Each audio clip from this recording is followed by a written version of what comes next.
പിന്നെ എനിക്കൊരു കാര്യം അറിയാനുണ്ട്. എന്താ? പഠിച്ചുകൊണ്ടിരുന്നപ്പോ പഠിത്തം കഴിയട്ടെ എന്ന് പറഞ്ഞു. പഠിത്തം കഴിഞ്ഞപ്പോ ഉദ്യോഗം കിട്ടട്ടെ എന്ന് പറഞ്ഞു. ഉദ്യോഗവും കിട്ടി. ഇനി എന്താ ഭാവം? എനിക്കിനി ഇങ്ങനെ നിൽക്കാൻ പറ്റില്ല. വേണ്ട, നീ ഇവിടെ ഇരുന്നോ. നിന്നോട് ആരെങ്കിലും നിൽക്കാൻ പറഞ്ഞോ?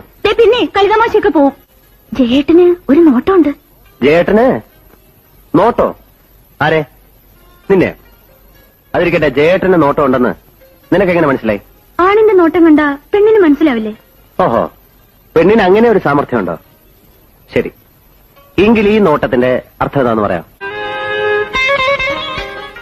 പറയട്ടെ?